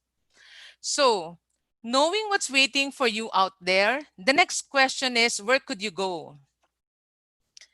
Art and Joseph showed you the many options in terms of where you might want to go. Thus, I will not delve further into that. But what I will tell you is my personal experience in my entire professional career and something that is really personally close to my heart. Seriously consider civil service. Be an official statistician. And yes, that was me 7 years ago when I was still in government service. O, di ba? Mayora ang dating ko. I was in government service since day one of my professional career. And I must say, working on gender statistics as early as then, until my retirement after 18 years of government service. It gave me a chance to make a difference while at the same time working on challenging but also trailblazing work. For example, I've had a chance to work on small area estimation of poverty statistics as early as 2004 and work together with an excellent and most hardworking team in the then National Statistical Coordination Board or NSCB. Dr. Zita Albacea, our Ma'am Zita, was our lead advisor then, and Art, Joseph, and I were all part of this team. So the poverty statistics that together we worked on were used by the DSW then when they were implementing the Pantawid Pamilya program. And that was the most rewarding of all, that your skills and talents as a statistician is used for a greater good, for greater impact for your country. And for personal benefits, there will always be professional development and advancement opportunities as well as security of tenure, which is especially relevant during these times of crisis. So what it means in practical terms, I started my career working in the then NSCB for 15 years and the remaining years with the PSA.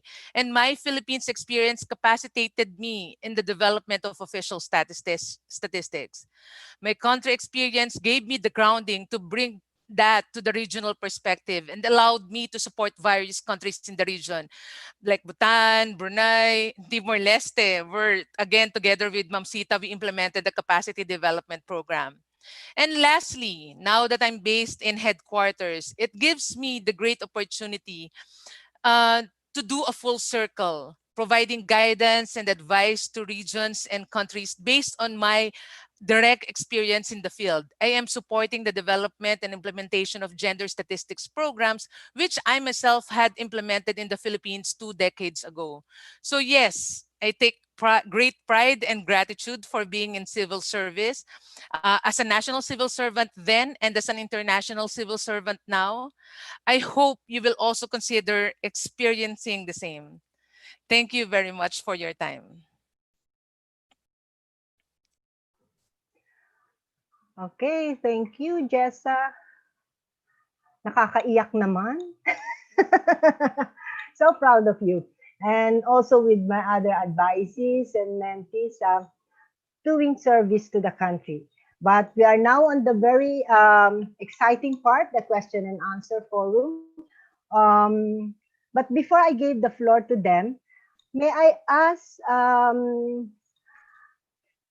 one basic question that is to be answered by all of you, by each one of the presenter, no?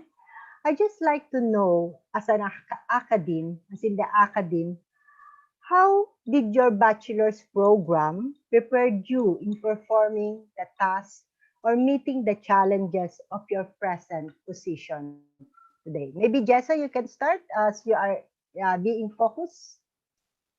Did you get my question? Yes, ma'am. How did my bachelor's degree prepared me to You, what I was to what I have been what you are doing? doing right now? Okay. Well, definitely, ma'am, it prepared me in so many ways. Like, I can there are two levels that I have learned during those times in my academic years. Two things, of course, the theoretical, the conceptual, but secondly also the discipline that comes in studying statistics. So I think it's already given that in my work now as an official statistician, everything that I've learned is something that I apply now. But I think what is more intangible, if I must say, is the discipline and the character that was built in. Like studying at UP Los Baños in my early years, like 10 years ago, probably. In my early years, I think it gave me that opportunity to learn more about life. Like, sabi mo nga ma'am, after I gave my presentation, nakakayak. But seriously speaking, I think the exposure that I've had in UP Los Baños, like, made me appreciate more the value of civil service, the value of public good, the value of love for the country. So I think yun yung nadala ko for 18 years working in the government, despite and in spite of the salary constraints, and likewise now that the kind of joy that it brings me when I'm able to provide technical assistance to many developing countries. So I think given na yung sa technical and conceptual side, but I think the intangible is the most invaluable thing that I've learned. Okay, Jessa, thank you for that answer. May I ask Rhea before I go to the ones or to the boys? Thank you, Ma'am Sita, and nice meeting you po. Okay. Actually, ako yata yung may pinakamalayong bachelor's degree kasi my bachelor's degree is in political science. So it's not until my master's degree where I had experience with a lot of quantitative data. So in terms of technical, I was doing quantitative research back then, but not as hard as the statistics that I'm doing right now. So what I learned from my bachelor's degree is also the discipline, maybe and thinking in another lens, like with my strong social science background. So you're seeing the numbers, not just at numbers, but numbers with the stories within it. Yeah. Thank you, Rhea. Oo nga, no? Mas nasa population studies yung masters mo. Okay, let me ask Art. Thank you, Ma'am Sita. I guess sa akin po, I'll probably say yung concept ng variance, both on a theoretical perspective and from the, I think, more applied perspective. Theoretical, I won't dwell too much, but the principle of variance is that kasi tayo usually, di ba, pag bata, you attend the university thinking na maliit lang yung mundo. And then eventually it expands. It gives you different perspectives. And that's essentially the concept of variance, that you have to understand it's not just your world. It's something that marami ka matututunan by dealing with other people. At the fact that you have different realities, that's the something that you have to take into consideration when you do your work. para at least, although you may not be able to please everyone, but at least you cater to their needs, to the diversity needs of the diverse types of clients you'll be serving. Okay. Thank you, Art. Can we have Joseph? Hi, good morning, ma'am. Actually, if I can share, no, my mom actually chose my course in statistics. So ako masunuring bata. I initially wanted to do computer science or engineering. So actually, I had a hard time in statistics. Ako lang ata ang BS stat na bumagsak sa stat 1. Di ba? Ang bigat sa loob. Actually, my former advisee advised me to change course. Maybe you should need to change course because stat 1 nabagsak mo. But actually, I love, through the years, I actually eventually loved statistics. So I started, of course, working on small area estimation with my advisee, Ma'am Zita. And then, of course, nadala ko yun in my work in NSCB. And now in ADB, we still do poverty and small area statistics. So, but hopefully, after my career, I will not be poor, no? Hungry pwede pa, pero not poor sana.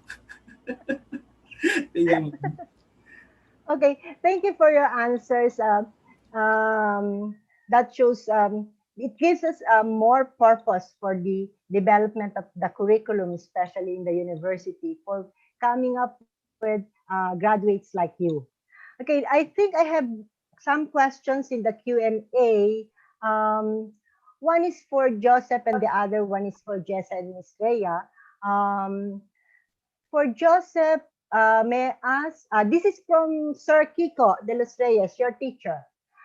May I ask if there were other indices used? I'm thinking of the vegetation index, and for some students here, needing a research topic, the build up, including paved roads and reflectance of cemented roads and byways. That can be find best combo subset from bands including NIR or near infrared in Landsat or worldwide, etc. Do you like to answer this? Yeah, actually, Art may add, no.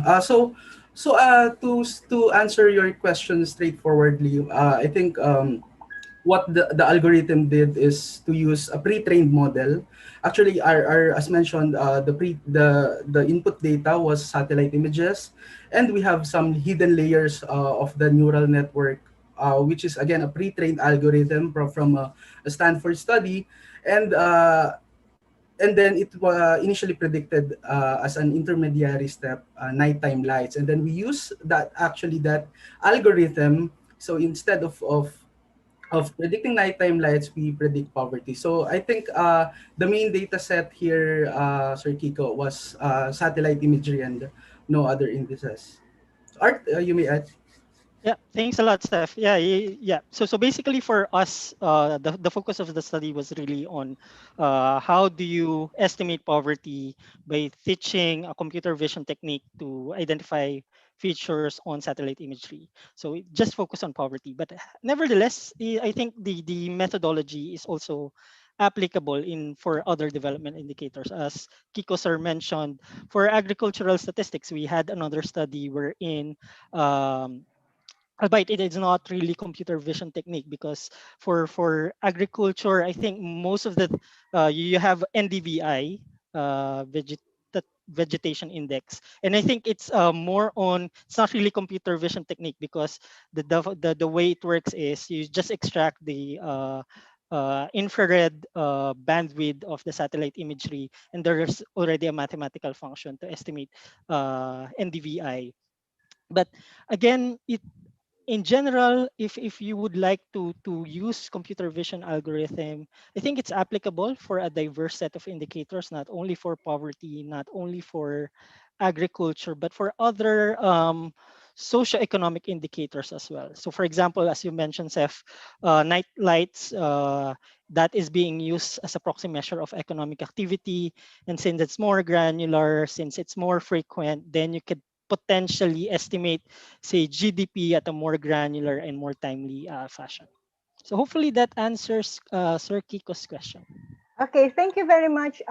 There is still an other questions, but I guess I have to cut off this session as we have to move to the other parallel sessions. So, uh, for the next part, we have to award you certain certificates, and I'm sure we'll be sending you the certificates. I think you have already, um, we have already shown you the certificate of appreciation for you to present here in this particular conference. No, we'll also send you the questions that are posted here for us. Questions that were posted to you. You have that awarding certificates. Maybe you can show the next slide. You can show what are these certificates that I'm talking about. It is signed by, it's authentic, signed by the directors of and dean, director of UPLB Institute of Statistics and dean of UP School of Statistics, as well as by the executive director of PSRTI, the organizers of this particular conference. We have for Art, then next we have for Joseph, I think, and then we have also for Jessa, and then for Miss Ray. Okay. Now we also send to you some of the questions that are given in the chat box as well as in the Q&A so that you can respond to them. And hopefully with their information, we can send your responses to them soon. No? Now for the last part, can we have a picture taking of the presenters together with me so that for proper documentation.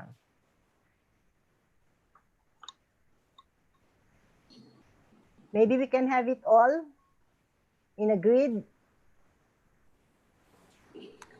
Kitang-kita ko eh. Can we have all of them in the grid? And then you can take the picture. Ma'am Bea or Ma'am Shar? Okay. Is that all?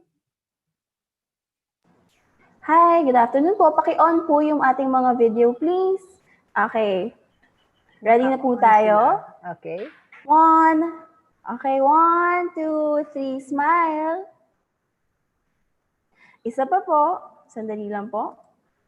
1, 2, 3, smile po tayo lahat. Big smiles. And kung meron po bang gusto sumama sa picture, on lang po tayo ng video. Ay, sorry naman, sumali na ako kanina. Ay, no problem, ma'am. Pwedeng sumali. If meron pa pong other participants na gusto sumama sa ating picture, no problem. Please go ahead. Okay, sama niyo po ako. Ayan. 1, 2, 3, smile. Thank you very much. Okay. Again, thank you, Art, Joseph, Rhea, and Jessa. Hope to see you soon, face-to-face, or even virtually. Okay, thank you again. Thank you for all those who are attending or for those who participated in this session. Thank you very much for your time, and we hope to see you in other sessions.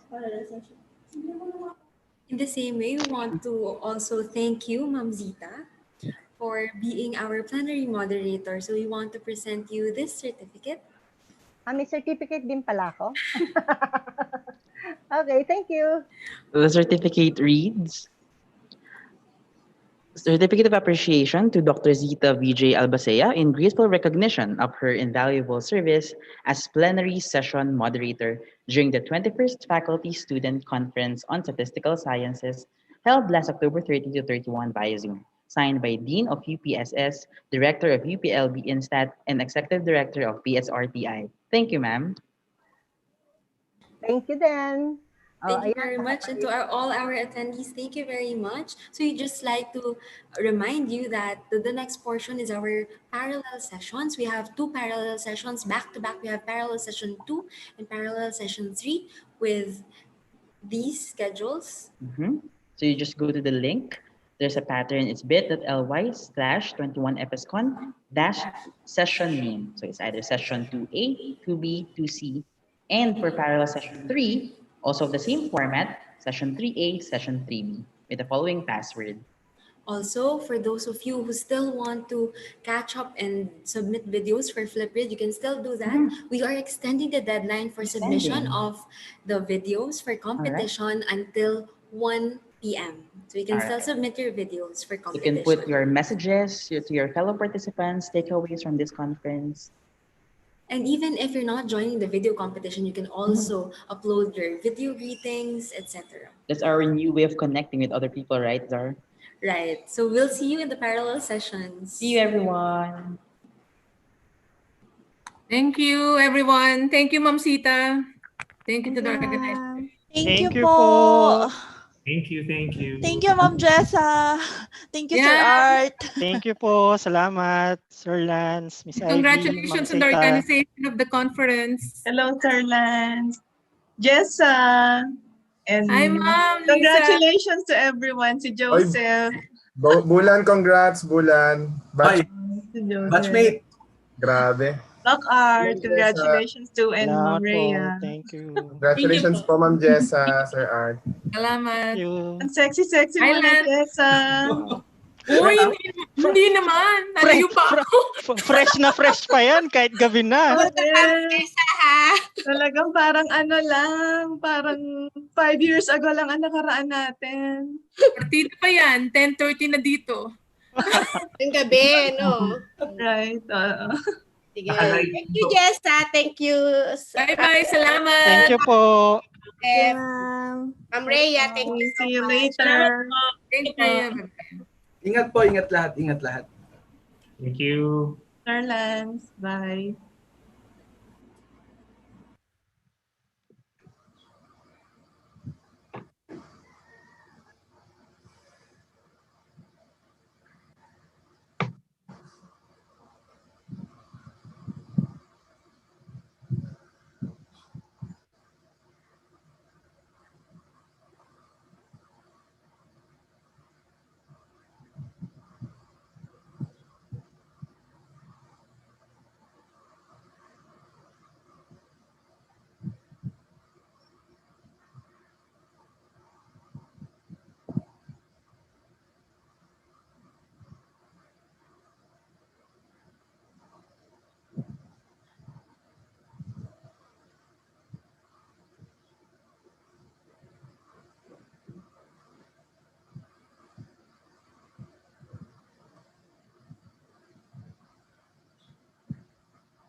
Oh, wala.